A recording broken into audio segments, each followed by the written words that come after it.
Human Design има 4 типа, които разглеждаме. Тези 4 типа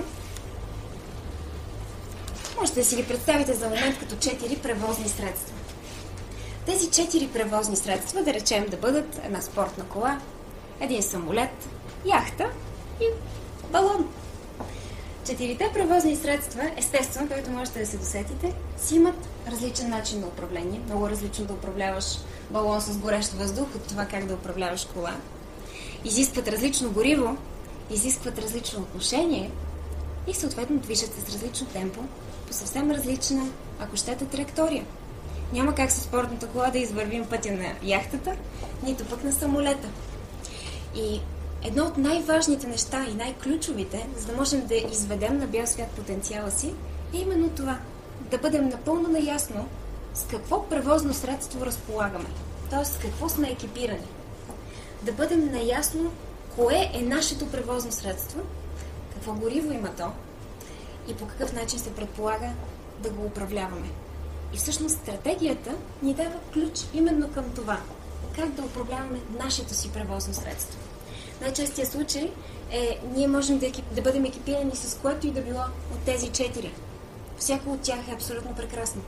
Всяко от тях може да ни заведе на места, на които другите не могат да ни заведат. Всяко едно от тях има своите необикновени предимства. Разбира се, също така има и своите ограничения. Но ограничението всъщност не е негатив.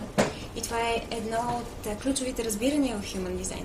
Ограничението не е негатив, то е възможността да бъдем конкретни.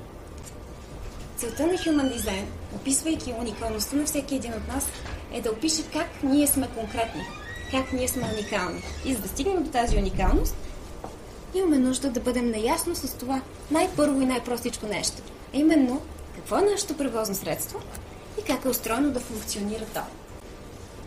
4-те типа, както ги нарекох в началото, или 4-те превозни средства, са манифестор, генератор, прожектор и рефлектор.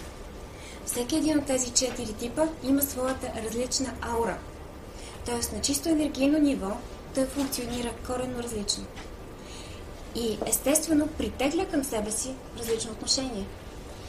Обикновено, когато ние се опитваме да не бъдем превозното средство, което сме, е, че ние излъчваме разстроена вибрация. И следователно не можем да притеглим към себе си това, което е коректно за нас. Не можем да притеглим към себе си коректните хора. Никога не сме на правилното място, освен по случайност.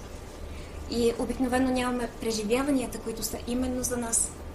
Това води до 4-те теми, които всеки един от тези 4 типа изживява. Когато манифестора не изживява собствената си природа, той изпитва гняв. Когато генераторът не изживява собствената си природа, той изпитва неудовлетворение, фрустрация. Когато прожекторът не изживява собствената си тема, той е горчив, изпълнен е с огорчение. Когато рефлекторът не изживява собствената си тема и не излъчва своята естествена вибрация, изпитва разочарование.